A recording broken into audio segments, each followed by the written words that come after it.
विघ्नहर्ता श्री गणेश, श्री गणेश, श्री गणेश। प्रभु ने अपनी पीठ फेर ली, अर्थात नरकासुर का पतन आरंभ हुआ। क्योंकि प्रभु गणेश के मुख के आगे समृद्धि है, तो उनकी पीठ पीछे विनाश और दरिद्रता। ये नरकासुर भले ही भुला बैठा हो, किंतु जगत ये भली भांति जानता है।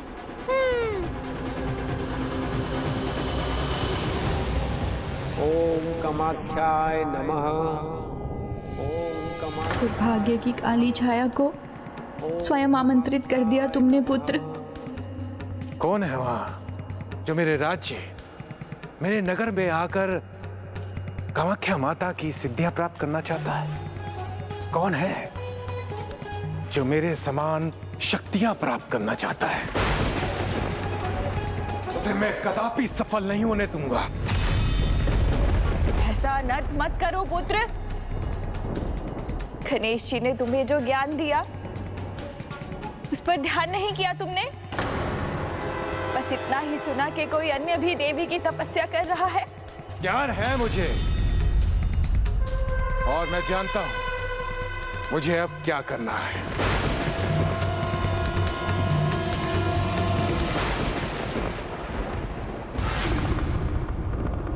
नास्ति मातृ समा छाया, नास्ति मातृ समा गतिः, नास्ति मातृ समम त्राण, नास्ति मातृ समा प्रिया। माता के समान कोई छाया नहीं है, माता के समान कोई सहारा नहीं है, माता के समान कोई रक्षक नहीं है, और माता से अधिक कोई प्रिय नहीं।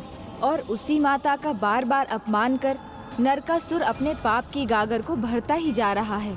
संभव है अब जो होगा उससे नरकासुर अपनी भूल समझकर सुधर जाए। किंतु ऐसा क्या होने वाला है प्रभु? क्या सीख मिलने वाली है उसे? जो अपने अहंकार में डूबा है उसे आप क्या सीख देंगे प्रभु? जिसका अहंकार है उसी को खोने की सीख।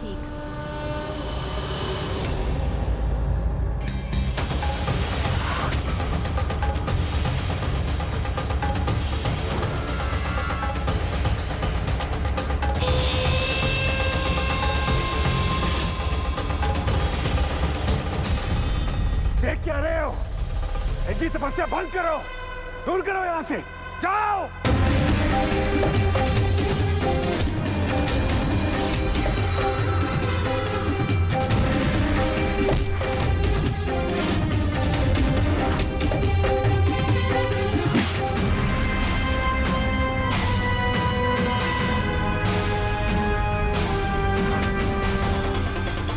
माता कामाख्या के भक्तों को सताकर उन्हें दुख देने का अधर्म किया है इसने। माता अत्यंत क्रुद्ध होंगी। मैं हूँ माता का परम भक्त और मैं ही रहूंगा। माता की कृपा का अधिकार केवल नरकासुर का है।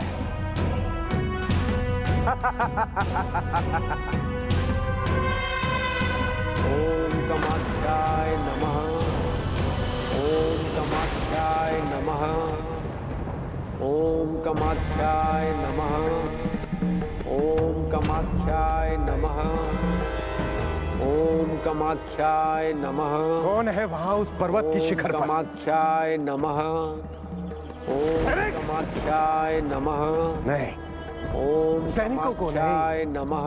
मैं स्वयं जाके रोकूंगा उसे, जो मेरे होते मेरी देवी कामाख्या से आशीर्वाद प्राप्त करना चाहता है। ओम कामाख्याय नमः। ओम कामाख्याय नमः।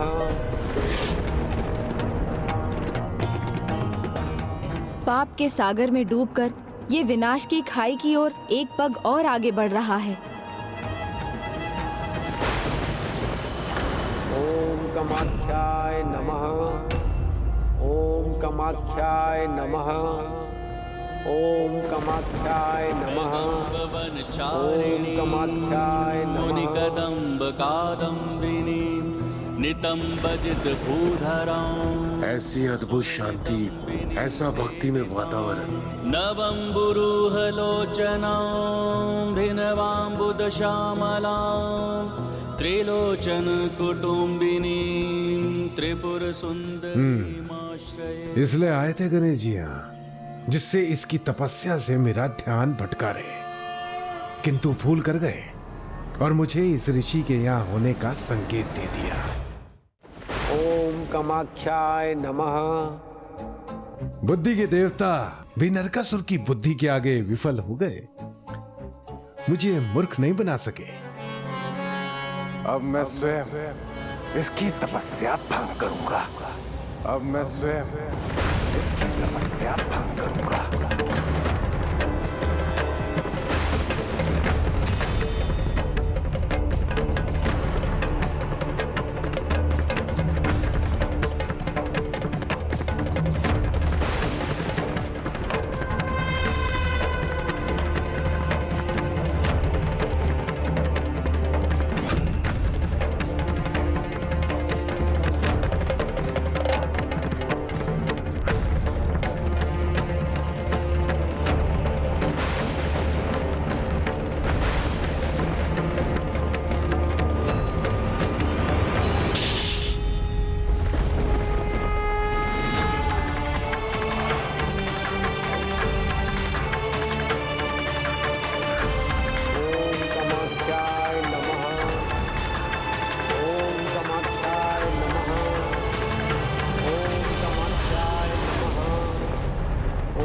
कामाख्याय नमः। आपकी शक्ति देखता हूँ कितनी देर सुरक्षित रखती है।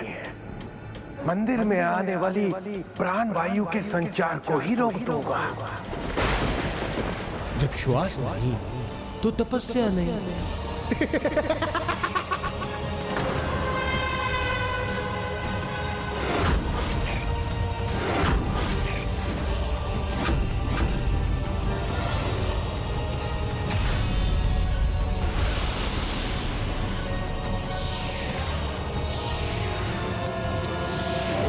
कामाख्याय नमः।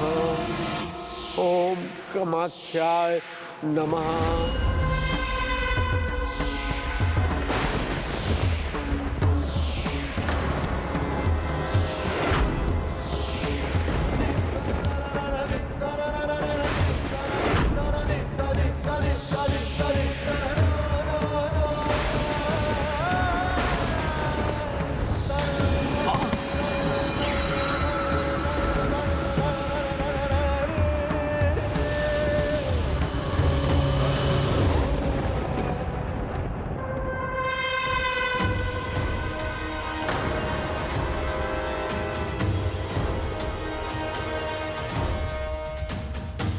दुष्ट, जानते हो किसकी तपस्या में बाधा डालने का दुस्साहस किया है तुमने? जानने की इच्छा तुम्हें है, मुझे नहीं ऋषिवर। मैं हूं यहाँ का स्वामी। मेरी इच्छा के बिना यहाँ कोई श्वास तक नहीं ले सकता। ये राज्य, ये नगर, ये मंदिर मेरे अधीन है। मूर्ख, जिसके अधीन जगत है, तुम उस माता कामाख्या के मंदिर को अपने अधीन बता रहे हो। मैं चाहूं तो अभी अपने शाप से तुम्हें भस्म कर दूं, किंतु मैं तुम जैसे मूर्ख पर अपना तपोबल व्यर्थ नहीं करूंगा। तुम प्रयास भी करोगे तो भी तुम्हारा तपोबल व्यर्थ ही होगा ऋषिवर। इससे पहले मैं तुम्हें यहाँ से धक्के मार के बाहर निकालूं, स्वयं चले जाइए यहाँ से। स्वयं चले जाइए यहाँ से।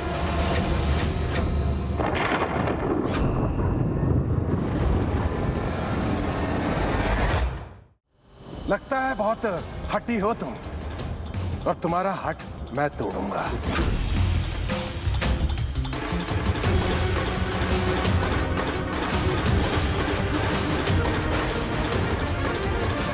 ये दोष, ये कैसे भूल करने जा रहा है?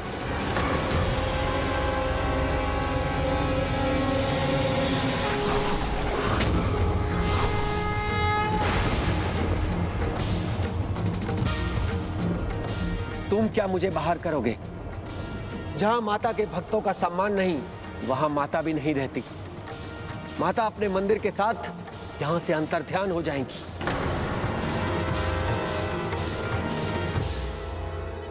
मेरी देवी है माता कामाख्या। मैं हूं उनका परम भक्त। सदियों से उनकी पूजा करता आया हूं। उनकी विशेष कृपा है मुझ पर। वो मुझे छोड़ के कहीं नहीं जाएंगी। नरकासुर, किस बात पर इतना अहंकार कर रहे हो?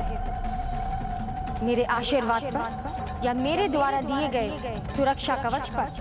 नहीं माता, मुझे अहंकार है मेरी भक्ति पर। शक्ति के मद में व्यक्ति ये भूल जाता है, प्रत्येक व्यवहार की एक सीमा होती है। तुमने तो कवच के मध्य में आकर वही सब कुछ किया जो तुम्हें नहीं करना चाहिए था। पहले अपनी माँ का अपमान और अब ऋषिवर का। तीनों लोगों पर विजय पा त्रिलोक का अधिपति की माँ बनाया मैंने आपको, और आप एक छोटा सा कार्य नहीं कर पा रही, तो क्या लाभ है आपके होने का? माता है वो, अपनी ममता से विवश होकर बिना मांगे तुम्हें क्षमा दान देती हुई आई। किंतु आज तुमने मेरे अन्य भक्तों के साथ, महर्षि वशिष्ठ के साथ ऐसा दुर्व्यवहार किया, उसके लिए मैं तुम्हें कभी क्षमा नहीं करूंगी। इसलिए ऐसे स्थान पर रहने का मेरे पास कोई कारण नहीं। तू माता, देवी कहाँ गई आप?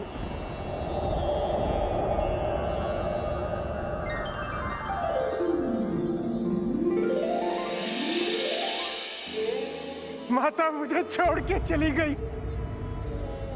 माता मुझे छोड़ के चली गई। तो ये थी आपकी लीला प्रभु।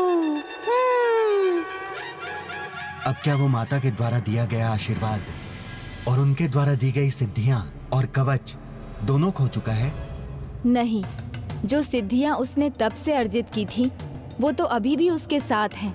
किंतु अब इस घटना के पश्चात ये स्पष्ट हो जाएगा कि नरकासुर कौन सा नरकासुर होने का चुनाव करता है, माता भूदेवी का पुत्र नरकासुर या वो असुर जिसे बाणासुर ने उजागर किया है।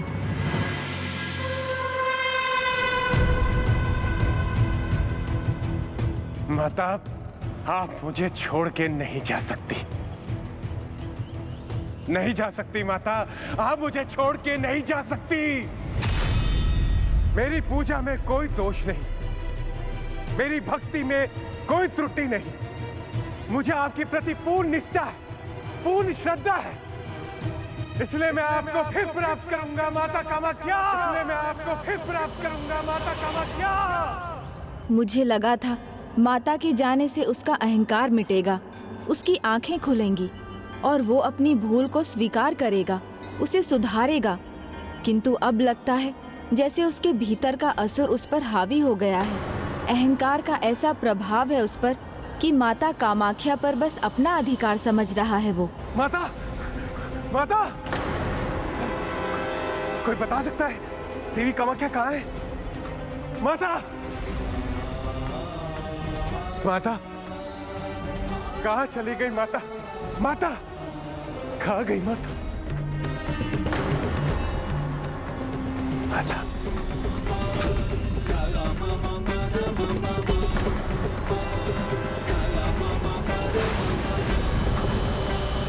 पुत्र, जिन माता को तुम ढूंढ रहे हो वो तुम्हें ऐसे नहीं मिलेंगी।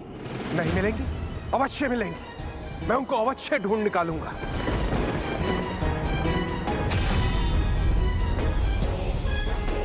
वो देखिए दिव्य प्रकाश। मैं जानता हूं माता वन में वहीं कहीं है।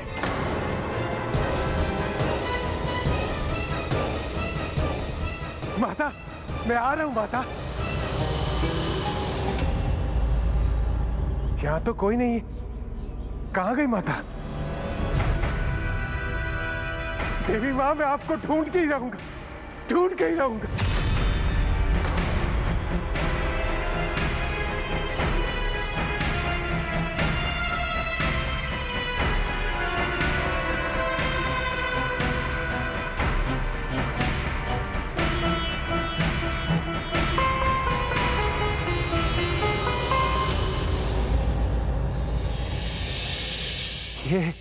ये पदचिन्ह तो देवी के ही है।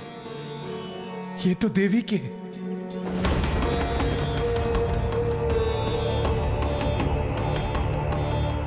यदि मेरी वर्षों की तपस्या, मेरी भक्ति आप थोड़ा भी उससे प्रसन्न हुई तो आप नरकासुर को अवश्य मिलेगी।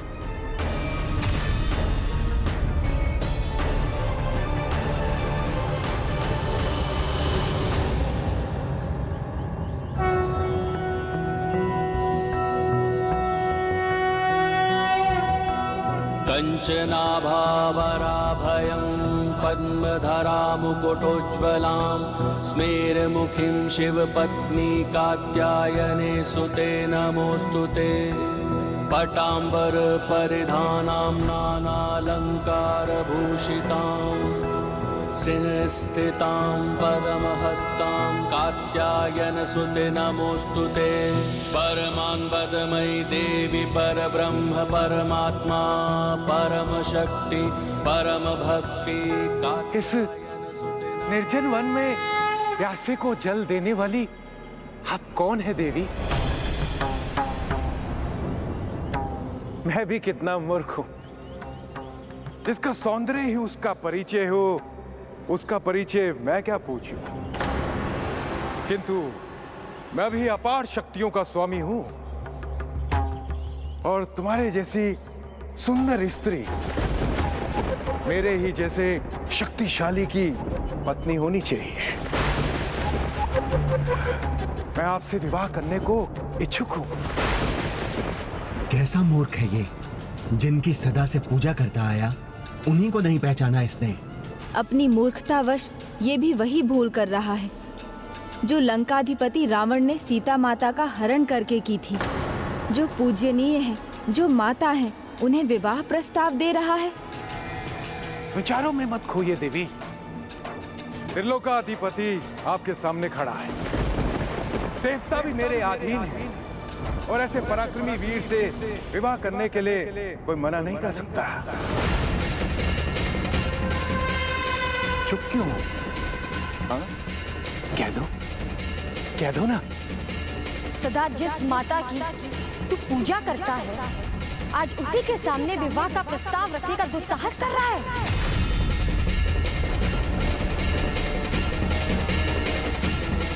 मैंने तुझे दर्शन इसलिए दिए क्योंकि मैं ये जानना चाहता थी कि तू भक्ति भाव से मेरे दर्शन करना चाहता है या अहंकार से। किंतु असुरी प्रवृत्ति और विकारों ने तुम्हें इतना गिरा दिया है कि भक्ति भाव तो दूर, तुम्हारी आंखों में असुरी भाव ने जन्म ले लिया है। आसुरी नहीं, ये प्रेम का भाव है देवी। देवी, आपकी अद्भुत सुंदरता का आभास तक नहीं था मुझे। दृष्टि और बुद्धि के साथ अब तुम्हारी जीवा भी नियंत्रण के बाहर हो गई है नरकासुर। संभाल लो अपने आप को, जागृत करो अपने विवेक को। नियंत्रण कैसे रखूं अपने आप पर? आज से पहले मेरी आंखें खुली ही कहां थी जो ऐसे दर्शन कर पाता। तुम्हारी मति मारी गई है नरकासुर। ऐसा अद्भुत सौंदर्य देख के किसी की भी मति मर जाए। मैं विश्वास दिलाता हूं, जैसे पहले श्रद्धा और भक्ति किया करता था, वैसे ही एक निष्ठ होके मैं प्रेम भी करूंगा। बस आप विवाह कर लीजिए मुझसे। प्रभु, अब क्या करेंगी माता? शक्ति स्वरूपिणी है वो, हमसे अधिक शक्तिशाली, महान है वो, संसार की चेतना की स्रोत है। नरकासुर जैसा असुर उनके सामने एक तिनके के समान भी नहीं। तो तुम विवाह करना चाहते हो मुझसे? ठीक है, मैं तुम्हारा विवाह प्रस्ताव स्वीकार करूंगी।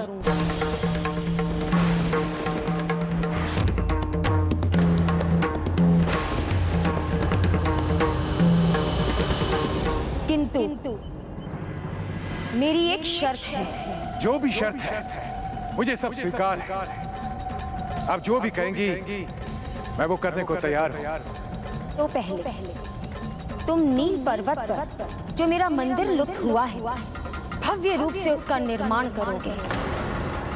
ऐसा मंदिर जिसमें मेरा विश्राम गृह हो और चारों दिशाओं में पत्थर की सीढ़ियों का मार्ग हो। बस इतना ही? ये तो मैं बड़ी सरलता से कर दूंगा। ये कार्य तुम्हें एक रात्रि में ही संपन्न करना होगा। किसी भी सिद्धि का प्रयोग किए बिना मंदिर और सीढ़ियों का निर्माण करना।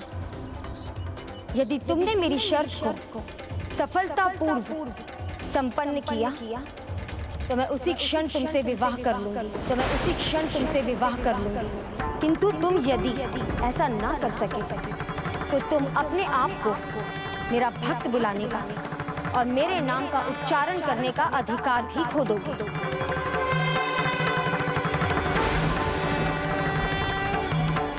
माता की ये शर्त तो मूर्ख नरकासुर कभी पूरी नहीं कर सकेगा। देवी, मुझे आपकी सभी शर्तें स्वीकार हैं।